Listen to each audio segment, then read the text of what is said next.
നൂതില ചെരുപ്പ് ഫാക്ടറിയിലെ തൊഴിലാളി യൂണിയനുകൾ പ്രതിഷേധത്തിലായതുകൊണ്ട് തന്നെ നൂതില ചെരുപ്പ് കമ്പനിയിൽ ഇന്ന് ബിഗ് ബോസ് പറഞ്ഞ അത്രയും ചെരുപ്പുകൾ ഉണ്ടാക്കാൻ നൂതിലയ്ക്ക് കഴിഞ്ഞിട്ടുണ്ടായിരുന്നില്ല. അതുകൊണ്ട് തന്നെ ഇന്ന് ടാസ്കിൽ അവർ തോറ്റിരിക്കുകയാണ്. പക്ഷേ നൂറയ്ക്ക് ബിഗ് ബോസ് ഒരു ഇത് കൊടുത്തിട്ടുണ്ടായിരുന്നു. കയ്യിലുണ്ടായിരുന്ന ഗോൾഡ് കോയിനും അതേപോലെ തന്നെ ബ്ലാക്ക് കോയിനും ഇഷ്ടമുള്ളവർക്ക് തൊഴിലാളികൾക്ക് കൊടുക്കാമെന്നാണ് പറഞ്ഞിരിക്കുന്നത്.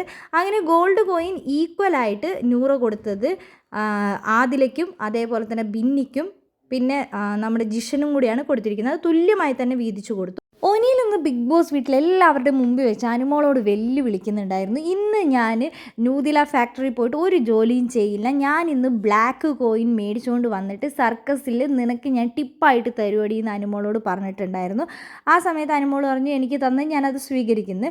പക്ഷേ ഒനിയിൽ വിചാരിച്ചു ഒനിയിലിന് കിട്ടുന്നു. പക്ഷേ അവിടെ നൂറ നല്ലൊരു ഗെയിം പ്ലാനാണ് നടത്തിയത്.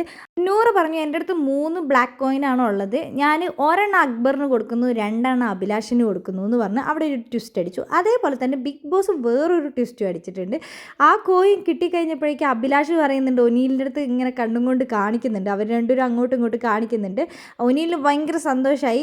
അഭിലാഷിന് കിട്ടിയതും കൊണ്ട് എന്താണെങ്കിലും അനുമോൾക്ക് കൊടുക്കാമെന്നൊക്കെ വിചാരിച്ച് ഒനീൽ സന്തോഷത്തോടെ ഇരിക്കുമ്പോഴാണ് ബിഗ് ബോസ് അടുത്ത ട്വിസ്റ്റ് അടിക്കുന്നത്. ബിഗ് ബോസ് പറഞ്ഞു ഈ ബ്ലാക്ക് കോയിൻ കിട്ടിയത് അവരവർ തന്നെ അവർ സൂക്ഷിക്കണം, അത് ഒരിക്കലും സർക്കസ് കൂടാരത്തിലുള്ള സർക്കസ് ചെയ്യുന്ന മൃഗങ്ങൾക്ക് കൊടുക്കാൻ പാടില്ല, അവർക്ക് കൊടുക്കാൻ പാടുന്നത് ഗോൾഡ് കോയിൻ മാത്രമാണെന്ന്.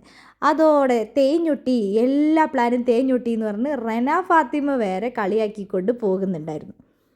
അത് കഴിഞ്ഞപ്പോൾ നമ്മുടെ അനുമോൾ ഒനീലിനെ നോക്കിക്കൊണ്ട് വേഗം തന്നെ എഴുന്നേറ്റ് അതിൽ കൂടെ പോകുന്നുണ്ട്. ഒനീൽ ആകെ എല്ലാം ചമ്മിപ്പോയി എന്നും പറഞ്ഞുകൊണ്ട് റെന ഫാത്തിമ അവരുടെ പുറകിൽ കൂടെ നടക്കുന്നുണ്ടായിരുന്നു.